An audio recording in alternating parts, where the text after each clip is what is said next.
Steel decking is a fairly common nowadays pero marami pa tayong kailangan malaman dahil kung hindi maganda paka-install ng ating steel decking, maaaring gumuho ang ating slab and that is more expensive. In this video, I'm going to show you how to install our steel decking.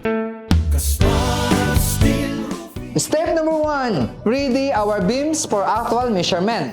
Prepare our beams for actual measurement prior to production. Bakit?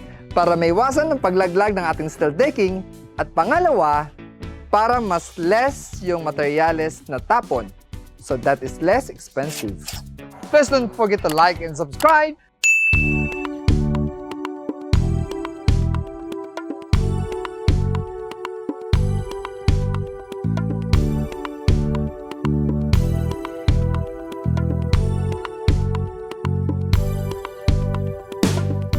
Step number 2, metal decking support should be ready prior to install our steel decking. Make sure our metal decking support ay opposite sa latag ng ating steel decking. This is the common mistake of some suppliers and contractors. Always refers to layout plan prior to produce your steel decking.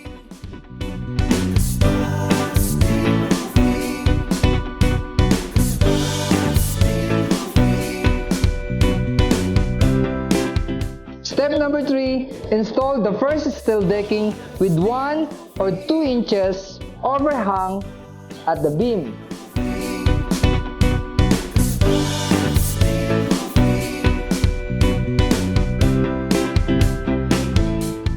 Step number 4, install the second steel deck interlock to the first steel decking up to the end. Use wafer text for interlocking.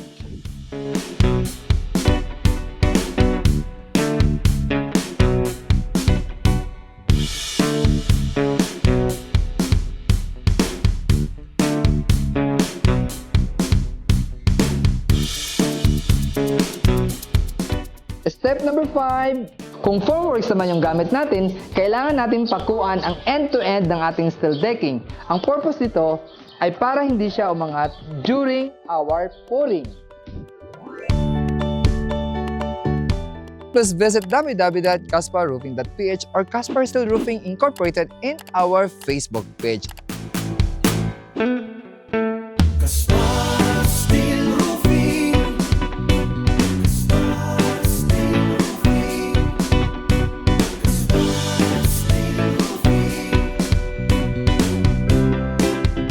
Install reinforcement rebars.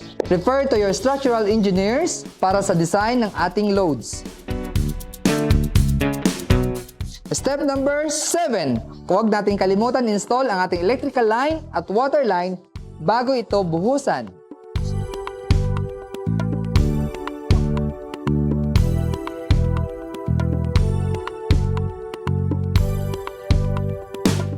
Kasi nagkaroon siya ng waterproofing mixture. So, yan ang magiging source ng kalawang. O, yan o. O. Sayang mamo, yan. Kalawang. Don't mix any chemical waterproofing to our concrete mixture dahil ito ay nakakasira sa ating steel decking at maaari itong kalawangin. Huwag nating kalimutan i-enclose ang bawat open ng ating steel decking para maiwasan yung spillage during concrete pouring. So that's it for this video and I hope marami kayong natutunan. Don't forget to subscribe and hit the notification bell para updated kayo sa aming channel, ang Caspar Roofing Channel. And remember, if you want strong, durable, and built to last, all you have to do is resurrect